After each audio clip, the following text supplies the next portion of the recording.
On vous souhaite la bienvenue à ériclatour.com. On poursuit notre tournée de candidats dans les quartiers électoraux de Saint-Jean-sur-Richelieu. Aujourd'hui, on est dans le district numéro 5, Saint-Edmond-Saint-Lucien. C'est un siège ouvert. Le conseiller sortant ne se représente pas. Il y a 3 candidats, un indépendant et 2 représentants pour les équipes Laplante avec M. Boucher, qu'on reçoit dans quelques instants. Mais d'abord, on commence par Sébastien Godette de l'équipe André Bouchard.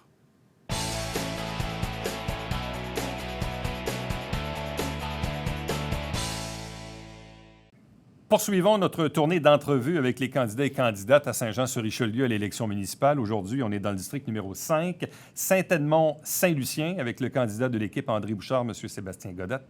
Bonjour et bienvenue. Bonjour.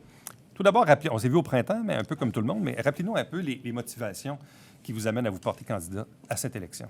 Bien, écoutez, c'est les 4 dernières années à l'Hôtel de Ville.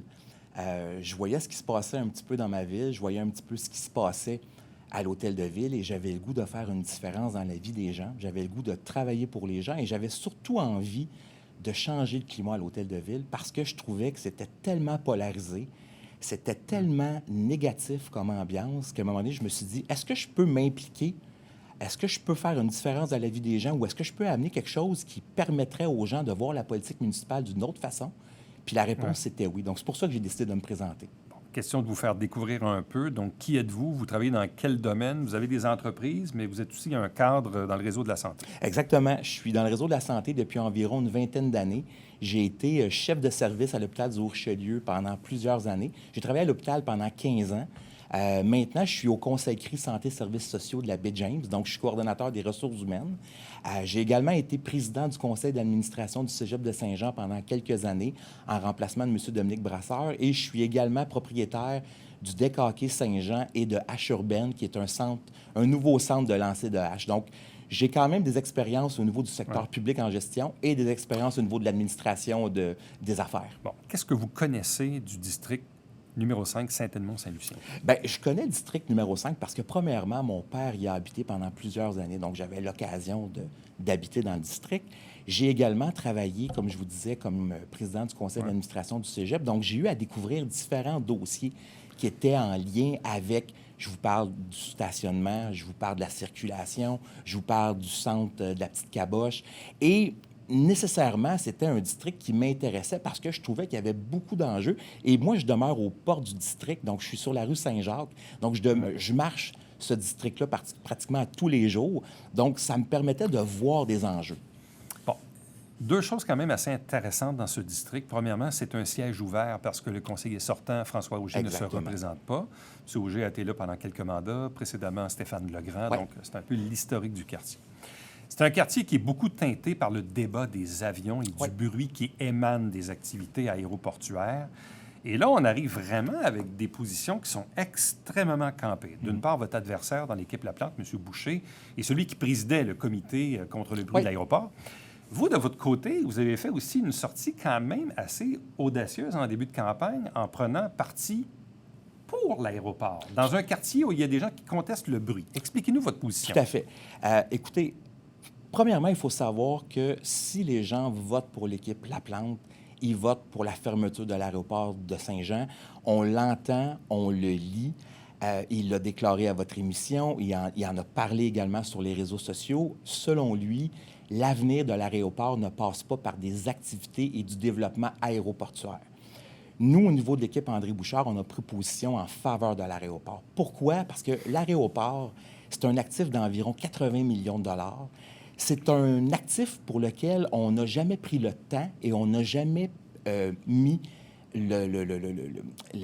l'engagement pour être en mesure de pouvoir attirer des entreprises ou pouvoir le développer. Donc, nous, on pense que c'est un actif économique important pour la ville de Saint-Jean. Mais je me mets à la place, disons, d'un citoyen qui est emmerdé par le bruit. Oui. Si l'équipe me dit, nous autres, là, on va fermer l'aéroport, peut-être qu'il y a du monde qui vont être content de ça. Peut-être, mais je vous dirais que quand on a sondé les citoyens par le biais des réseaux sociaux, on a vu clairement l'attachement de la population à son aéroport. Je comprends que les riverains peuvent vivre du bruit. On vit du bruit partout dans la ville de Saint-Jean, que ce soit dans le quartier du centre-ville avec le chemin de fer, que ce soit à Iberville avec l'autoroute, que ce soit à Saint-Luc. Donc, mon point là-dedans, c'est que, premièrement, quand on regarde les études de bruit, Le bruit, il y en a, mais il n'y en a pas. On ne dépasse pas les limites de 55 décibels. On est souvent dans du 50 décibels de jour, 40 décibels la nuit, dans les périodes achalandées de l'été. Donc, moi, je pense que c'est quelque chose qui est viable si on encadre les mouvements d'aéronefs et si on pense au futur. Parce qu'il ne faut pas oublier, M. Latour, qu'on s'en va de plus en plus vers des avions électriques qui vont faire beaucoup moins de bruit. Donc, est-ce qu'on est prêt à sacrifier l'aéroport pour quelques années de bruit encore? Il faut se poser la question. C'est pas un pari risqué pour vous de prendre position pour l'aéroport dans un quartier où l'aéroport crée beaucoup de mécontentement dans une portion? Là? Oui, je pense que c'est un calcul qui est sage. Moi, je suis transparent avec les citoyens, puis vous savez, je fais énormément de portes. J'ai fait des portes sur la rue Lebel, j'ai fait des portes sur la rue Beauséjour, j'ai fait des portes sur la rue Frenette. J'explique aux gens c'est quoi notre plan. Notre plan, c'est de développer l'aéroport. Ce n'est pas d'augmenter la circulation d'avions sur les pistes. Ce n'est pas d'avoir plus de posées décollées. Ce n'est pas d'avoir une école de pilotage, mais c'est de développer les terrains de l'aéroport pour créer de la richesse à Saint-Jean. Mais à la limite, vos adversaires vont dire qu'eux autres aussi, ils veulent développer les terrains de l'aéroport. Écoutez, quand on parle de la proposition du maire Laplante, il parle de pôle agroalimentaire, il parle de cité universitaire. Savez-vous, M. Latour, qu'au Québec, présentement, construire une école primaire, ça prend 10 ans? Est-ce qu'on a encore 10 ans à attendre des projets qui sont pour lesquels on ne voit pas rien? Là. Vous savez, là, M. Laplante nous informe, nous parle qu'il y a un projet. On n'a rien vu, on n'a rien entendu. Le gouvernement du Québec n'a même pas été sondé par rapport à ce projet-là. Donc, nous, l'avenir de la ville, c'est maintenant, c'est pas dans 10 ans. On a besoin de taxes, on a besoin de nouveaux revenus pour être en mesure d'assumer tout ce qu'on veut faire. Donc, pour nous, il faut agir maintenant. Outre l'enjeu de l'aéroport, il y a déjà eu dans le passé, probablement encore aujourd'hui, un enjeu d'infrastructure, entre autres dans la partie Saint-Lucien. Majeur. Quels sont vos engagements là-dessus? On est dans... vous savez, le quartier Saint-Edmond puis le quartier Saint-Lucien, c'est des quartiers... moi, je pense qu'on les a oubliés durant les dernières années. C'est probablement parce que c'est des vieux quartiers. On en a pour les quartiers qui sont plus au nord de la ville. Moi, mon engagement, c'est d'augmenter le niveau d'investissement en infrastructure. Écoutez, il y a des rues, je me promène beaucoup, il y a des rues où il n'y a pas eu de pavage depuis 50 ans. Il y a des trottoirs qui n'ont pas été refaits depuis 40 ans. Il y a des égouts qui débordent aux 2 ans dans les sous-sols des résidents. Et moi, je pense que c'est inacceptable dans une ville de 100 000 habitants. Et on doit faire des investissements majeurs dans notre quartier pour être en mesure de remettre ça à jour. Je ne dis pas d'être meilleur que les autres, je dis juste d'avoir des services qui sont équivalents à ce que les autres quartiers de la ville ont. Bon. Qu'en est-il des problématiques qu'on a déjà vécues, peut-être même avant la pandémie, au cégep? On parlait de stationnement tantôt. Tout à fait. Là, c'est un peu difficile de se faire une idée parce que les élèves n'étaient pas tous en présentiel là, depuis un petit bout. Mais est-ce qu'il y a encore une problématique à l'égard du stationnement et de la circulation qui entoure le cégep? Exactement. Oui, vous avez vu probablement sur les réseaux sociaux, j'ai fait une vidéo au coin de Montcalm et Séminaire où on parlait de la circulation. Nous, notre projet, c'est de refaire l'ensemble de la rue entre la rue Méran et la rue Vanier. Donc, c'est de réaménager la rue pour être capable d'avoir des arrêts d'autobus sécuritaires en face du cégep. On veut avoir une lumière pour diriger mieux le trafic dans les périodes de pointe. On veut refaire aussi l'échangeur Vanier parce que c'est dangereux. Quand on essaie de s'en aller vers Saint-Eugène par la rue Vanier, ça peut amener des problématiques. Et au niveau du stationnement, les citoyens, quand on les rencontre, écoutez, il y a des voitures là, de 7h30 le matin à 6h le soir, 5 jours sur 7. Donc, c'est compliqué pour le ramassage des déchets, le déneigement l'hiver. Donc, il faut essayer de trouver une solution. Comment voyez-vous à ce moment-là l'agrandissement du cégep? Parce qu'il y a un projet, là. Je trouve que c'est une belle proposition, c'est quelque chose d'intéressant. Mais ça va amener plus de monde. Oui, tout à fait. Par contre, nous, on a un projet de développer un stationnement qui serait en partenariat avec la Ville de Saint-Jean et le cégep sur les terrains du Festival des Montgolfières ou de l'aéroport, à côté du boulevard Gouin, qui amènerait les étudiants à passer derrière le centre de recherche scientifique et s'amènerait au cégep via, dans le fond, la partie arrière. Donc, on enlève les autos dans les rues au pourtour du cégep, on redonne la priorisation aux citoyens et on envoie les étudiants vers le boulevard Gouin. Bon, vous avez parlé de l'échangeur Vanier. Là. Ça, c'est l'espèce de spaghetti qui a été fait à l'époque du maire Beauregard. Donc, je remonte à quelques années déjà. Comment on pourrait réaménager ça pour que ça ait de l'allure? Parce que c'est un spaghetti qui n'est pas clair à comprendre là, pour les gens qui viennent de l'extérieur. Bien, le projet qui est regardé, c'est un carrefour giratoire parce que le boulevard du Séminaire se trouve à desservir, dans le fond, la rue Vanier, se trouve à desservir aussi la rue, si ma mémoire est bonne, c'est la rue Frenette qui est tout près. Pas la rue Frenette, pardon, la rue Coderre. Donc, dans le fond, nous, notre plan, c'est un carrefour giratoire qui permettrait, dans le fond, aux gens de pouvoir circuler de façon sécuritaire et qui réduirait de beaucoup la vitesse dans cet échangeur-là. Donc, nous, ça serait un projet de carrefour giratoire qu'on aimerait avoir et qui amènerait par la suite les gens vers la lumière sur Montcalm et après ça, se dirigerait vers le nord de la ville. Bon. Avez-vous d'autres engagements pour le quartier? Bien, écoutez, mes principaux engagements, c'est au niveau des infrastructures, au niveau de la sécurité routière. Je vous dirais que ça roule énormément vite dans Saint-Edmond, particulièrement sur la rue Cousin. On a des enjeux, il n'y a pas d'arrêt-stop, il n'y a pas nécessairement de dos-down. Sur la rue Saint-Georges également, dans Saint-Lucien, il y a beaucoup de vitesse. Donc ça, c'est des engagements qu'on souhaite prendre envers les citoyens. Et il y a aussi toute la réflexion du stade, donc Richard Lafontaine, alors que nous, on aimerait avoir du gazon en permanence, dans le fond, dans l'avant-champ. C'est en demande. On perd, dans le fond, des tournois ou des possibilités d'avoir des événements à Saint-Jean à cause de ça. Donc, on aimerait aussi des investissements au stade Richard Lafontaine. Là. Bon, en terminant, vous avez expliqué un peu tantôt les motivations à vous présenter. Pourquoi le faire en équipe avec l'équipe de Mme Bouchard? J'ai beaucoup aimé l'approche de Mme Bouchard quand on est entré en contact au mois de janvier. Je trouvais que c'était quelqu'un qui était rassembleuse, je trouvais quelqu'un qui était respectueuse et j'ai la sincère conviction que Mme Bouchard peut faire une grande différence dans les relations entre les employés, les citoyens et le conseil de ville. Donc, j'ai décidé d'embarquer dans cette belle aventure-là avec elle. Sébastien Godette, merci beaucoup. Bien, merci à vous. Restez avec nous puisqu'au retour, on reçoit l'adversaire, M. Boucher de l'équipe La Plante.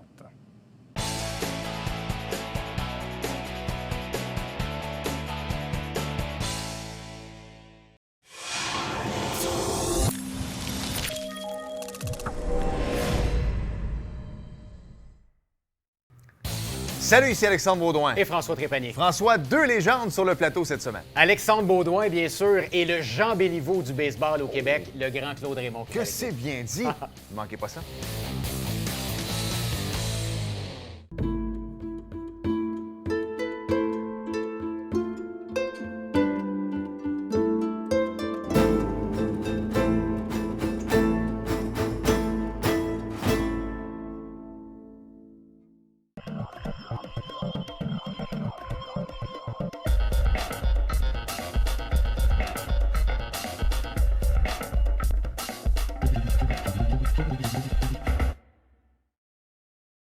Mesdames et messieurs, bon matin et bienvenue à votre télébingo sur les ondes de télévision du Haut-Richelieu. Vous aimeriez jouer au bingo dans le confort de votre foyer? C'est possible. Tous les dimanches matins, 9h30, à la télévision du Haut-Richelieu, maintenant en haute définition au 609. Pour vous procurer les livrets du télébingo, c'est facile. Consultez la liste de nos 30 dépositaires au www.tvhr9.com.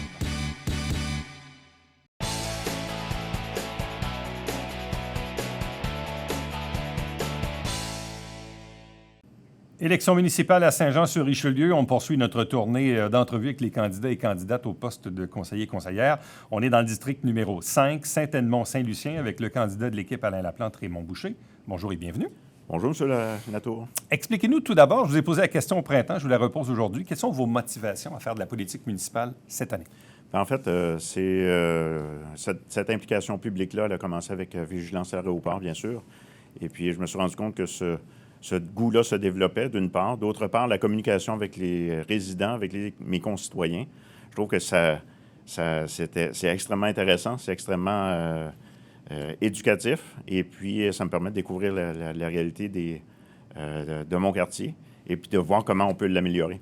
Bon, vous êtes impliqué dans le monde des affaires depuis quand même assez longtemps. Bon, ici, localement, on vous a connu, entre autres, comme étant l'ancien propriétaire de l'hôtel Relais Gouverneur, devenu... qui a changé de bannière par la suite, mais vous avez une autre entreprise également. Parlez-nous un peu de votre profil professionnel. En fait, moi, j'ai fait les études de comptable agréé début des années 1980. J'ai œuvré dans les grands bureaux comptables pendant 15 ans. J'ai fait du redressement organisationnel, transactions d'acquisition-vente, entrepreneuriat technologique pour des dossiers de l'École polytechnique Montréal. Et après ça, j'ai acheté, revendu, redressé, revendu des sociétés. Donc actuellement, j'ai une société manufacturière à Sainte-Julie. Bon. Vigilance Aéroport. Vous étiez le président. En gros, on résume, puis vous me corrigerez, c'est un regroupement de citoyens qui manifestaient contre les problématiques de bruit émanant de l'aéroport. Bon. On a toujours de la difficulté à mesurer ça touche qui? Parce que c'est sûr, moi, j'habite dans NDL. L'aéroport ne me dérange pas tant que ça. Je connais des gens à Saint-Eugène chez qui ça dérange, mais j'en connais d'autres que ça ne dérange pas. J'ai l'impression que c'est un problème qui est ultra localisé. Est-ce que je me trompe? Je ne dirais pas ultra localisé. Je dirais que c'est sûr que c'est localisé au quartier numéro 5 principalement. Oui, surtout.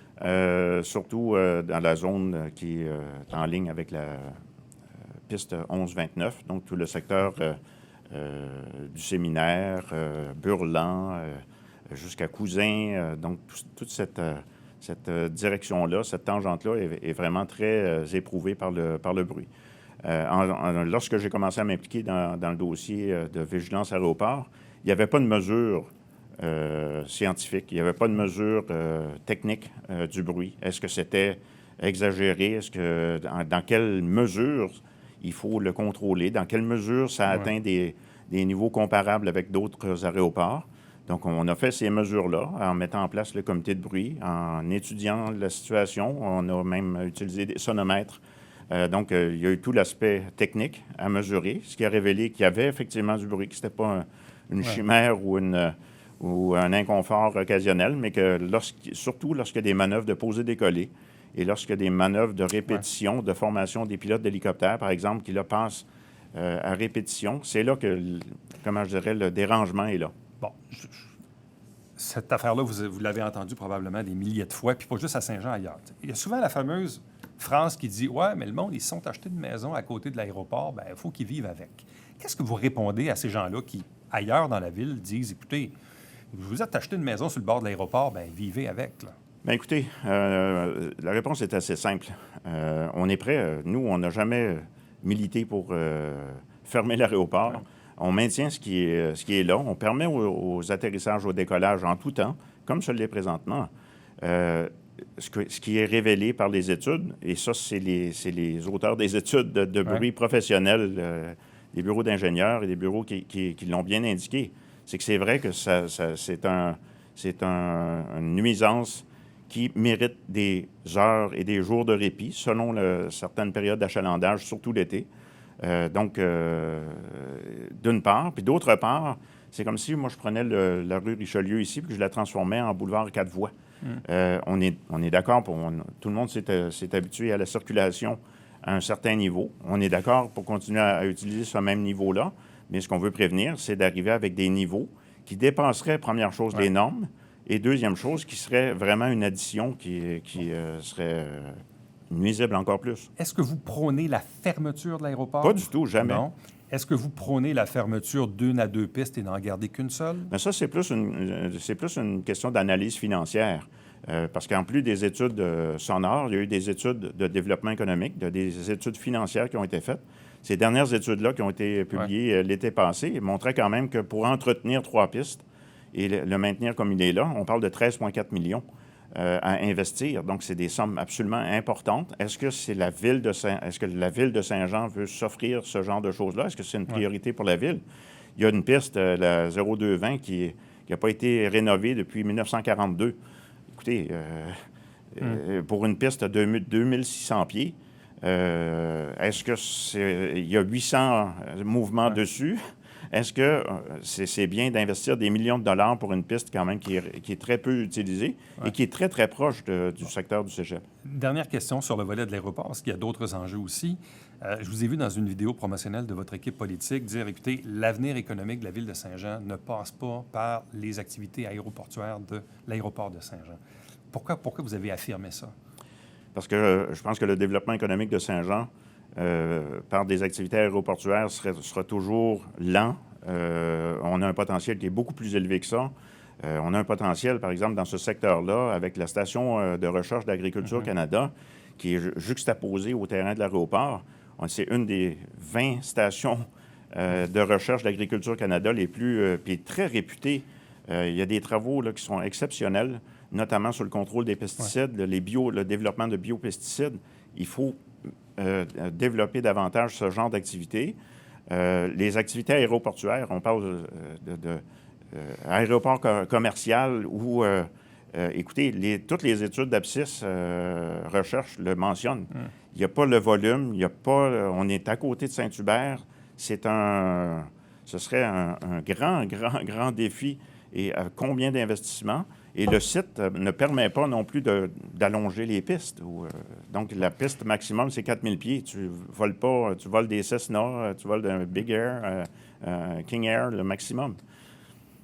Autres enjeux, entre autres les infrastructures, principalement pour les citoyens du secteur Saint-Lucien, problématique de refoulement. Quels sont vos engagements à l'égard de la problématique des infras dans Saint-Lucien? Écoutez, il faut accélérer la mise à jour, la séparation des égouts sanitaires et des égouts pluviaux. Je peux vous dire que quand tu fais les visites de porte à porte comme on a fait et que c'est répétitif, que ce soit sur Trinitaire, il y a des sections comme la rue Labelle, il y a la section de la rue Saint-Georges. Là, écoutez, c'est remarquable qu'après des années, ces problèmes-là ne soient pas résolus. Et lorsque tu as des gens qui me disent, à chaque pluie, je me demande s'il va y avoir un refoulement.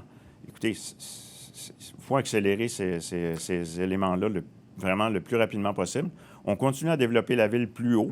On ajoute des triplex, c'est très bien. Mais la charge, elle, se retrouve toujours aux mêmes endroits. Difficile de le mesurer à cause de la pandémie, mais il y a toujours eu une problématique de circulation et de stationnement pour le cégep. Le cégep qui a même un projet d'agrandissement, ce qui va amener plus de monde. Quelle est votre vision de la sécurité et de la problématique du stationnement dans le pourtour du cégep? Bien, il y a une question une problématique du stationnement, puis il y a une problématique aussi de l'accès, l'intersection Montcalm-Séminaire. On sait que avec les arrêts d'autobus qui sont de l'autre côté de la rue, qui sont du côté Montcalm, du côté est, si on veut. À ce moment-là, moi, je pense que j'ai analysé ce carrefour-là. Il y a 2 ou 3 scénarios qui sont fort intéressants, dont celui de pouvoir amener les arrêts d'autobus à l'entrée du cégep. Donc, déjà, j'ai une clientèle qui va être déjà mieux localisée. Ça va réduire les passages piétonniers sur du séminaire. Et il y a l'intersection Vanier aussi qui est vraiment de plus en plus surchargée avec le développement de René Boileau, avec le développement du quartier Saint-Eugène. Moi, je pense que tout ce secteur-là, il y a un réaménagement à faire. Et pour l'intersection Vanier, vous voyez ça comment? Parce que là, à l'époque Beauregard, on avait fait un peu de spaghetti là, sur Séminaire Vanier, mais comment on peut corriger ça? Bien, écoutez, moi, j'ai analysé 2 scénarios. Un scénario de carrefour giratoire. Carrefour giratoire, il n'y a pas l'espace suffisant. Pour des remorques de 53 pieds, on se retrouve avec la même situation que Boulevard Douglas. Une intersection avec des bonnes voies de gauche bien synchronisées, ça, je pense que ça pourra permettre un bon flux Séminaire Sud vers Vanier, mais tous les accès Séminaire direction nord sur Vanier, il y aura un CD sur la droite. La même chose pour Vanier vers Séminaire Sud. Donc, c'est aménageable là, d'arriver à quelque chose qui est plus fluide puis qui est beaucoup moins dangereux pour les jeunes, pour les étudiants, pour les jeunes enfants qui doivent traverser pour se rendre aux écoles qui sont à côté. Bon. Le quartier, comme on dit, est ouvert parce que le conseiller sortant ne se représente pas, donc le siège est disponible. Vous avez fait le choix de vous présenter en politique, oui, mais de le faire avec l'équipe Alain Laplante. Pourquoi?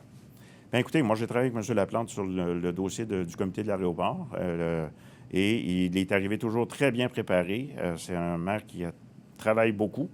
Et l'enjeu de l'aéroport, évidemment, c'est l'équipe qui me permettait de rencontrer mes objectifs du côté de l'enjeu du bruit de l'aéroport.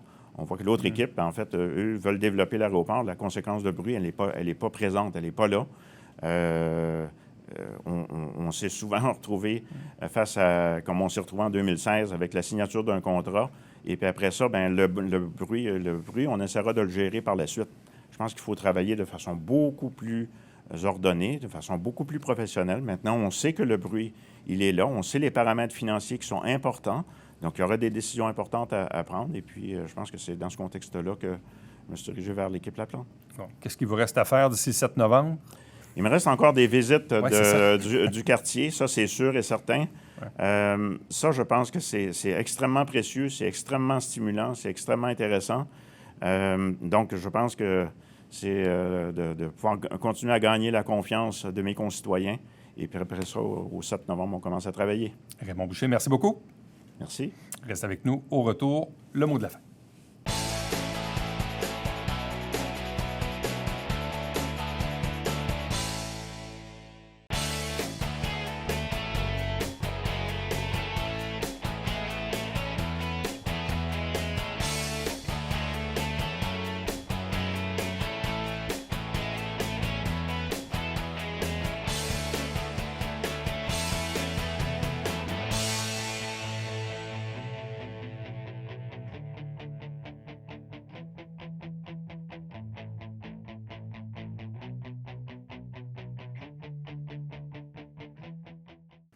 Du 16 au 23 octobre, c'est la semaine des bibliothèques publiques au Québec, et notamment ici, à Saint-Jean-sur-Richelieu. Il y aura une panoplie d'activités, donc allez faire votre tour sur le site Internet de la Ville, sjsr.ca/biblio. Pour nous, prochain rendez-vous, c'est demain. Bye-bye.